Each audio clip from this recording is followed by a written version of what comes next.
Welcome everyone to another episode of Driven, where I show mostly athlete stories, but I also show occasionally industry professional and bring them to the show to give you guys a little bit insight in the industry who are actually working in the industry. Hey John, nice to meet you. Long time no see. Thank you for having me on. Yeah. So how's it going? Your job wise, like where are you right now?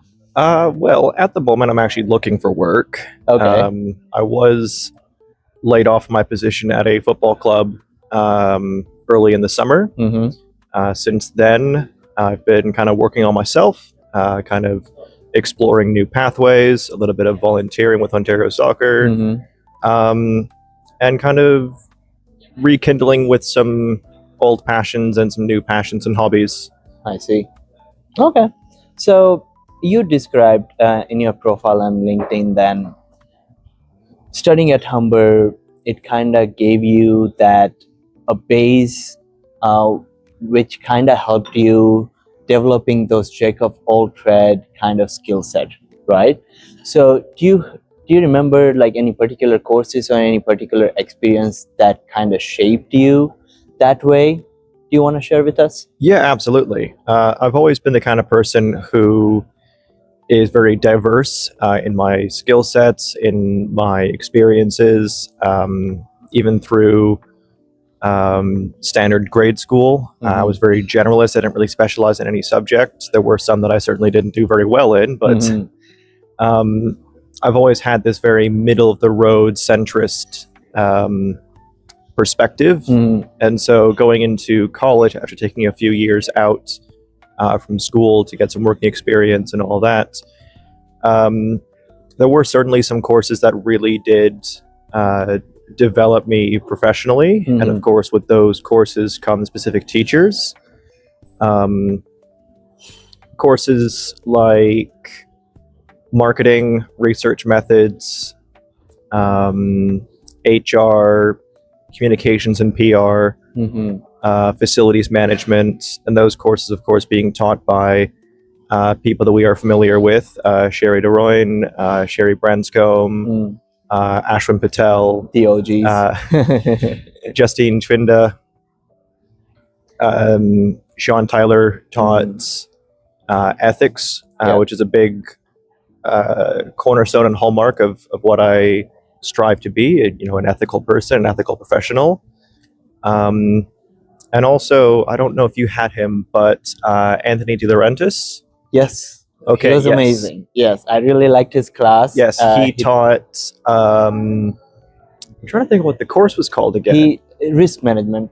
To us, he Yes. taught risk management. I don't know about you Yes, guys. he did. but He it did was risk management for Okay. us, and he described it as the most mundane but the most important course that we would take in the entire program. And I think he's probably right. Understanding policy and understanding, risk and how to see it, how to address it, and how to, really manage it is one of the most important hallmarks in sport, especially. So you studied all that course, and especially with your jack of all trade skill set, right? Do you think, because lots of people talk about it, that if you're good at multiple things, like you can't really focus on one particular thing? Is that a case with you, or do you think that those kind of skill set kind of help you develop other skills, or like maybe transfer some skills from one thing to another as well? I absolutely agree with the second point. I think, especially nowadays, there are some people, some friends, or some colleagues that I've worked with or classmates where they hyper specialize in a certain field, and that can get you far in certain instances, where you need that very specific skill set. You need to really drive home those abilities. But from my point of view and the conversations I've had with employers, with professors, is that there's this intersection between skills you learn in a wide breadth of courses or experiences that, although they might not seem apparent in your development, will ultimately affect how you are successful and how you achieve success in those fields. And so for me personally, I like a bit of a hybrid model. I like to specialize in certain things. I've got a decent career in match officiating or refereeing, and so I dedicate time out of every so often, usually like every year, where I restudy the rules. I understand more of the playbook policies, and those help inform my on-field decision makings.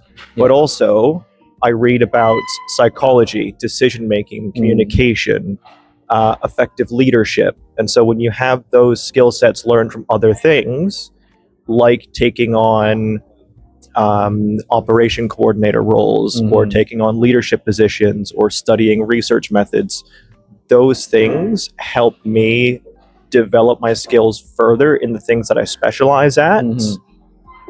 And then while you're at it, you pick up small hobbies. Like right now, I'm getting a lot into research and reading. And so, as we'll touch on later, I've published one paper, and I'm actually working on a second one. Oh, nice. Great. As you mentioned, like you've done quite a few different kind of roles, like you officiating, you've been a coordinator, communication, different roles, different varieties of leadership. Talk me through it. Like, how did you manage that with your academics? Like, what worked for you in and outside the class? As I answered with the previous question, it's incorporating various aspects from you learn one thing in one place and then you learn how to apply that into another, and then they both support each other. And so one example I give is in HR, which was taught by Deb. I had held the position at my former club as the head match official. And so I was developing and kind of drafting these policies or like HR frameworks for rule books, expectations, how to handle conflicts, communication, educational development, and developing databases and systems. So quite a bit of that, I'd say maybe a third of it, was HR related work. And so my workplace taught my education, which is why, in part, I succeeded so well in the class of HR.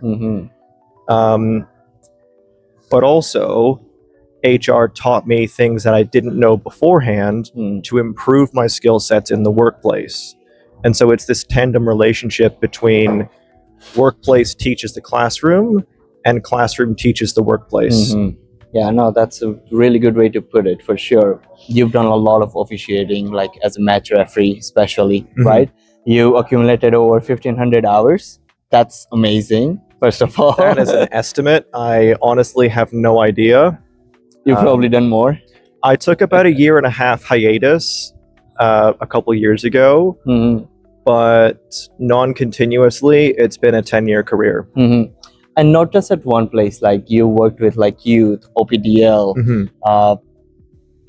adult leagues as well. So what kind of conflict management that kind of taught you by just being on the pitch and like looking at it like a different perspective? Because you weren't playing the game, but you were officiating it. So like, what did it actually taught you?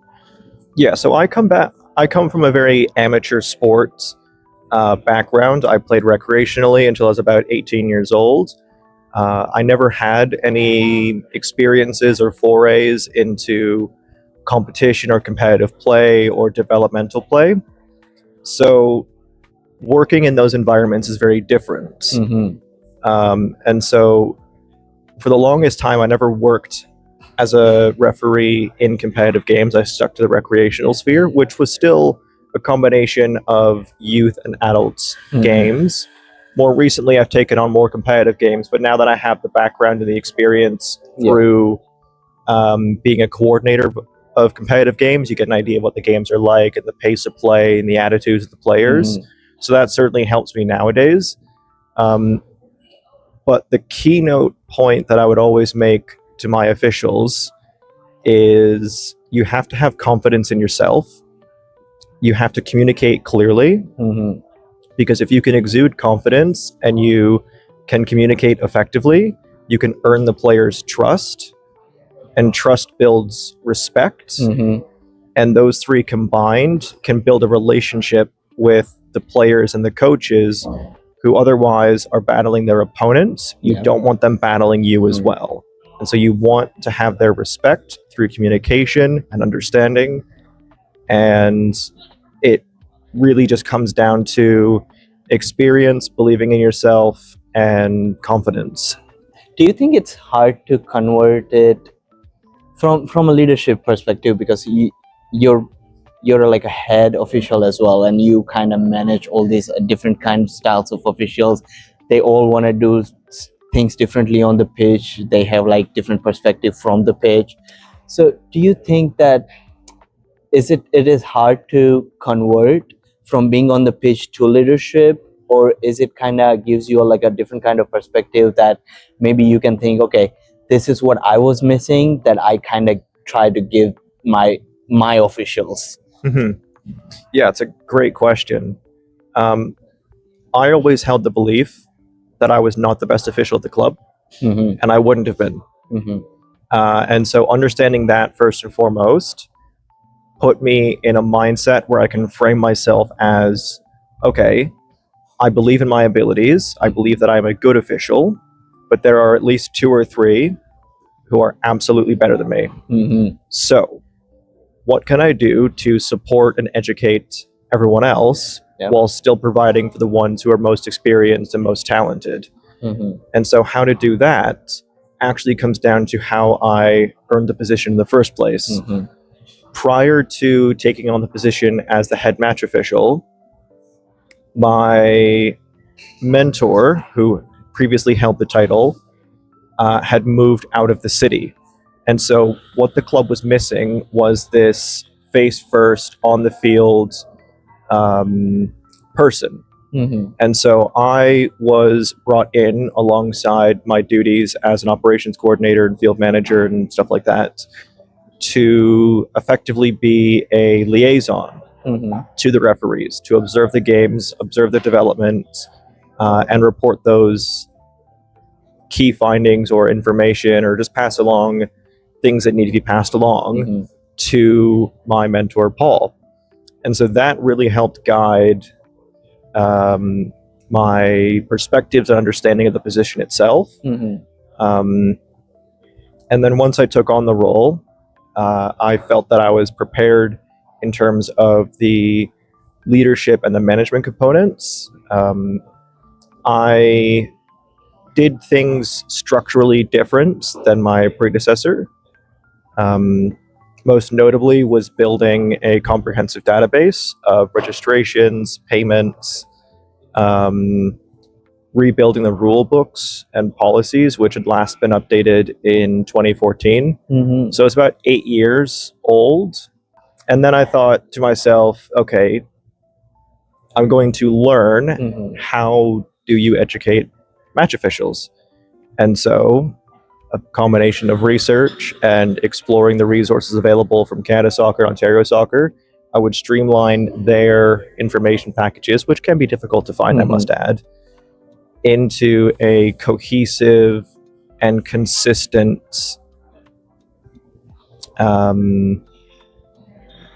strategy that aligned with their missions and goals and objectives that I can then translate into the mission, goals, and objectives to better support the club.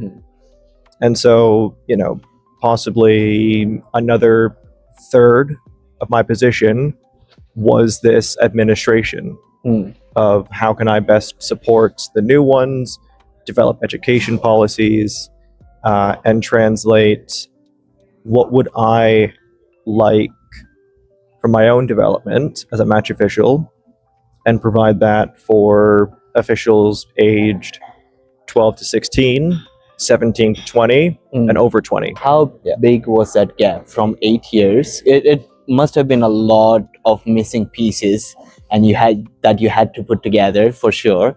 But just generalize it, like how big was that gap, and just explain like how important it is, like especially like collecting data from like your community, like your players and everyone, like those statistics, how important they are in today's sports industry? Mm-hmm.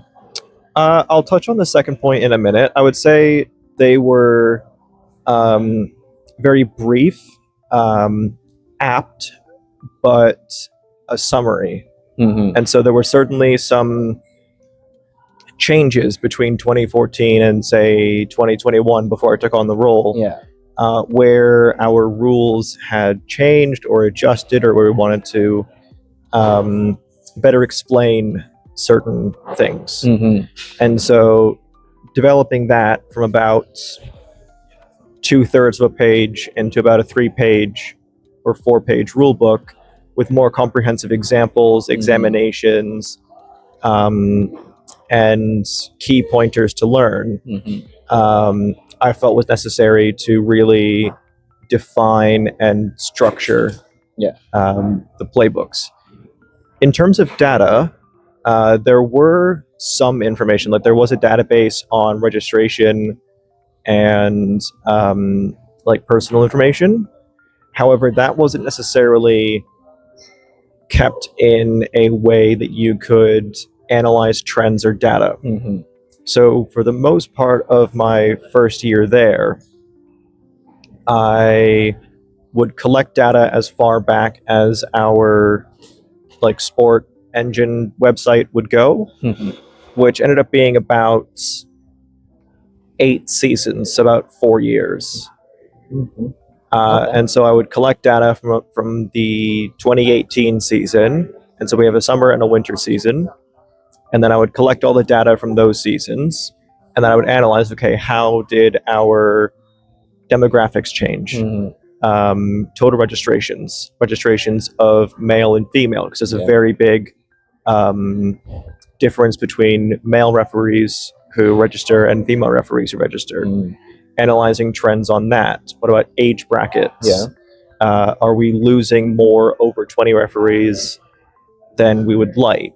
What's our total overall retention? How many do we bring in new each year? How many do we keep for the next year?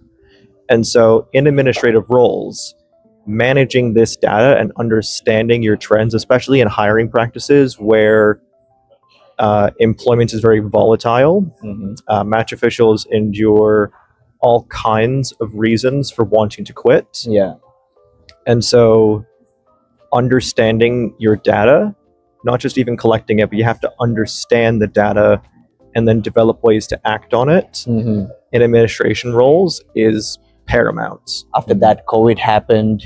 Like you mentioned, the time around like 2020, 2021, like COVID happened. So you also had to make those kind of changes. Like how are we not just making it accessible for everyone, but also safe for everyone as well? Yeah, right? Across Ontario, and this was supported by examinations that I'd done, we lost 71% of the referees between 2019 and 2020.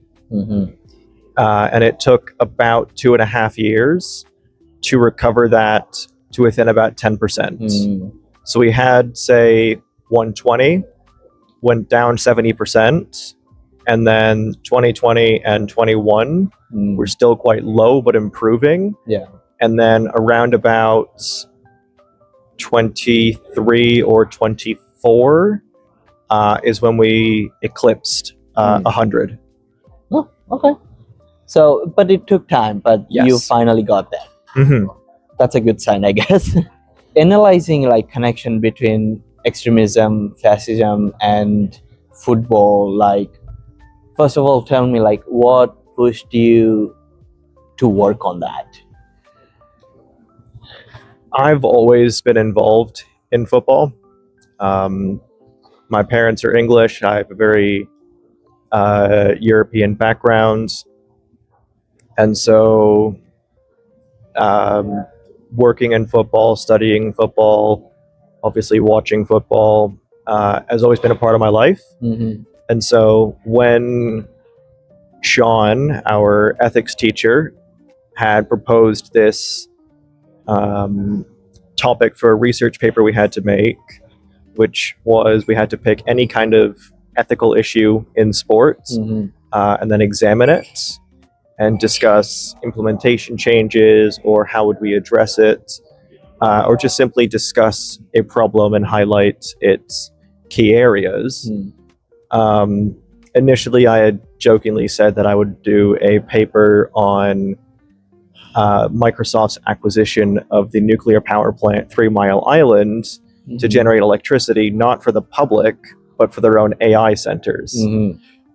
Then about 10 minutes later, I was like, nah, I'm not going to do that. I'm going to write about football and fascism, because those are two things I am very aware of, and I've certainly read quite a bit about them, and I knew if I was to go down with that topic, I would know where to start, what keywords to look for, and exactly how I wanted to structure my research and organization. Okay. And so having that idea in mind and how to get the things that I want or get the things that I need really helps drive and motivate quick researching. And so within the span of 2 or 3 days, I had scanned through a couple hundred titles or abstracts with my keyword searching, and then I would select a handful, I think it was about 30, and then I'd read those and just kind of go from there. It's a very political sensitive topic as well, right? So tell me why Europe, and I guess I could answer that too, because like you have a European background and like you would be more comfortable writing in that area. But from your perspective, tell me why Europe and how did you tackle it? Because what kind of challenges did you face and how did you tackle them? Yeah, so I chose Europe because I was already familiar with various trends, either in a historical lens of the association between Italian and German fascism and football, and then I was somewhat familiar with Spanish fascism in Francisco Franco, and especially how it persisted past World War II. Franco was in power from, I want to say, ballpark 1938 to about 1979, give or take a couple of years. Okay. And so I knew that I wanted to discuss those three. I also wanted to discuss England because they did not have a fascist ruler at this time. Yeah. And so I needed a comparison. But extremism in English football is different because there's no association with fascism directly, or socialism or authoritarianism, but there is a strong presence of fanaticism or political extremism. Italy also has a very complicated relationship with racism, bigotry, and extremism in many facets of life. And so with those countries in mind, I was stalwart on sticking with Europe, because if I went to, say, South America, authoritarian rulers in South America, I'm not too familiar with. I know that there certainly have been a few, but I'm simply not familiar enough with the ecosphere. And so it would have been a greater challenge, and certainly might be something that I might be interested in the future. But at the time, with the time frame that I had, about 2 months, 2.5 months, I knew that I needed to have all my research done in less than a week. So once I had submitted it as my ethics assignment, I had a conversation with Sean, the professor, and discussed my interest in publishing it in a journal. And he was on board with the idea. The biggest challenge after that was then basically working through the waters of academia. And so it's a very different sphere than, college assignments. There are structures and certain things you have to do that I didn't fully understand. Mhm. And so, with the help of a Humber librarian that I had essentially requested help for, Mhm. and funny enough, her background is actually in media arts, photography, and kind of like that kind of liberal arts Mhm. background. I didn't necessarily need someone who had a background in sports or journalism, but just someone who understands academia Yeah. to then create this manuscript that fit within the very strict confines of what the journal wanted. Mhm.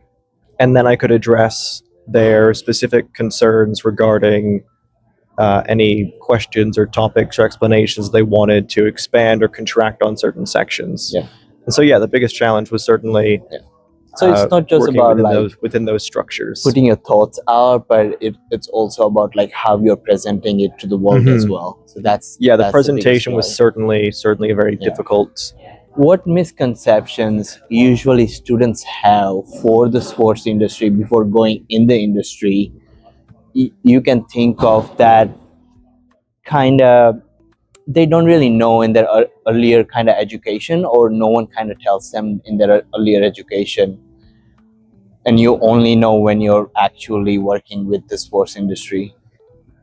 I had a conversation with someone who works in the sport industry.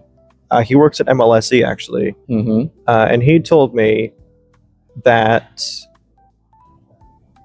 when you go into a job interview, especially at a sport organization, the last thing the interviewer wants to hear is or are the teams that you support, which sports you like, Yeah. and that because you like sport, you want to work in sports.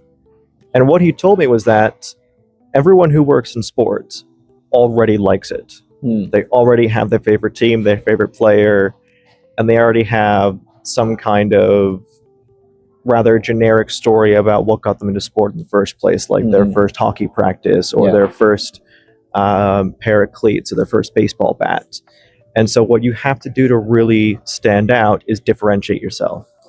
You have to build a case that makes you unique. Okay. And so for me, that's diversifying my skill set while also making that skill set rather developed. And so it's one thing to really touch on a couple of things here and there, but you really have to like hold on to a few of those and go deeper and improve on those skills.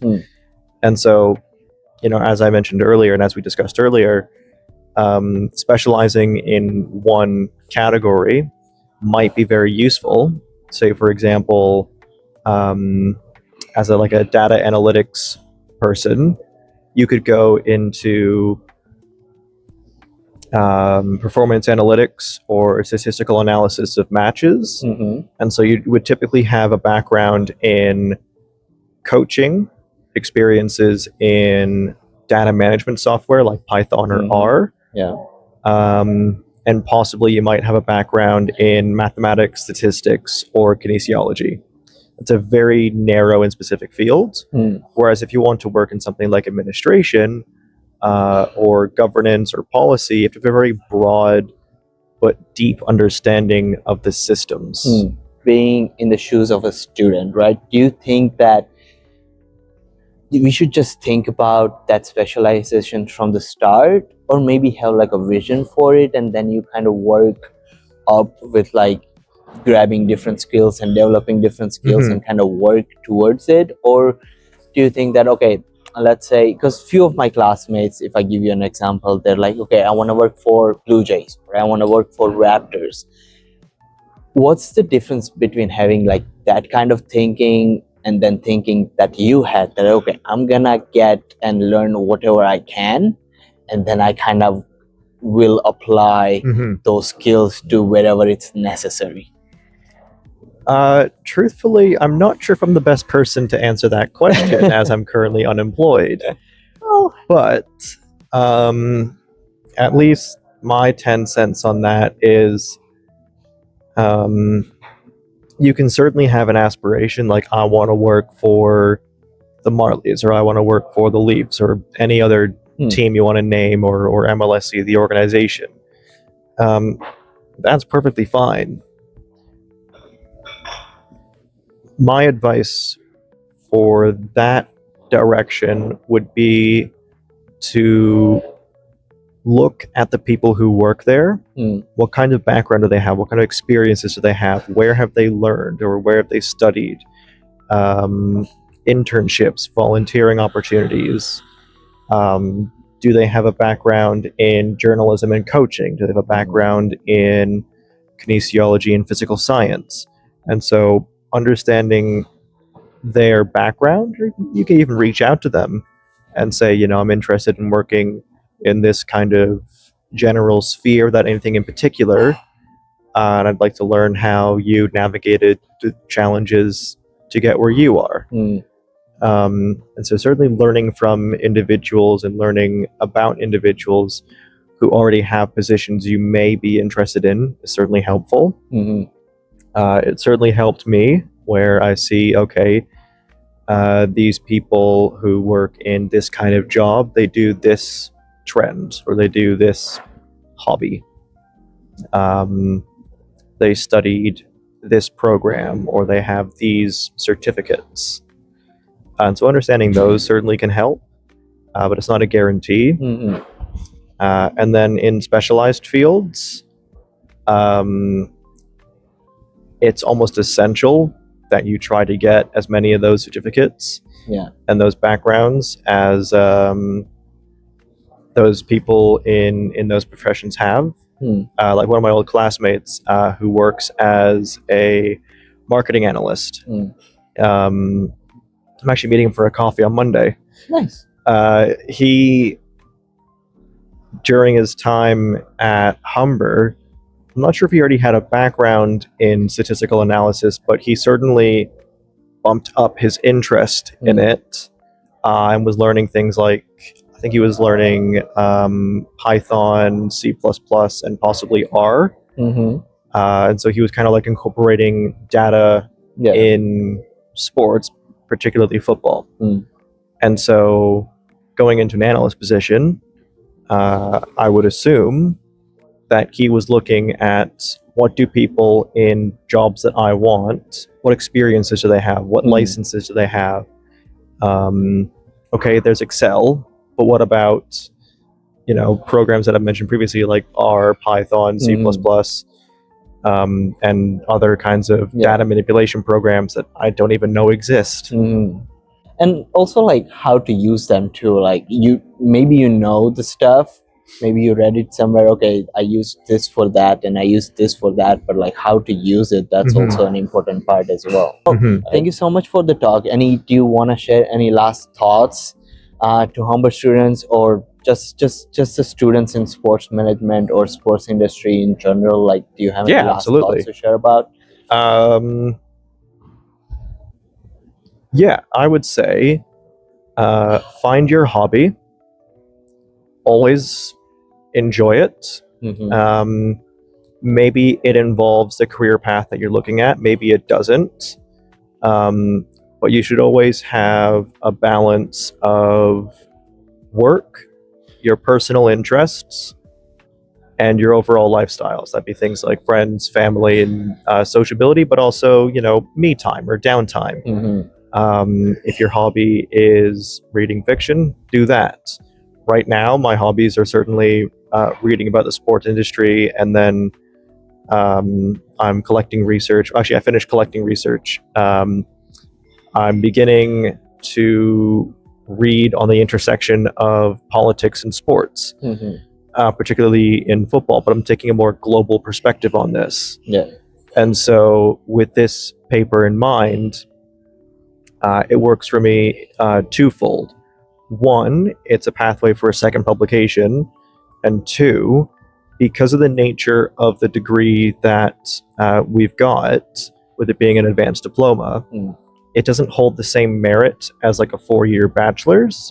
So if I was to pursue a master's degree at some point down the road, say in the UK or here in Canada, they would see that I have a 3-year diploma, but not a 4-year bachelor's. And so if I can provide them with extracurricular activities, including extensive research papers and literature reviews and case studies, then that may add on to my education previous by illustrating my competencies in research and in the sports industry. That's true. And so just, have your hobbies, find something that you like to do, review music, Yeah. read books, maybe not binge TV shows, but Stranger Things. I do enjoy watching like film franchises. And so, last week I watched the entire Harry Potter series, about one movie a night, and it just kind of keeps my mind off of looking for work, keeps my mind off of researching, keeps my mind off of reading. Yeah. And so it just balances out my activities.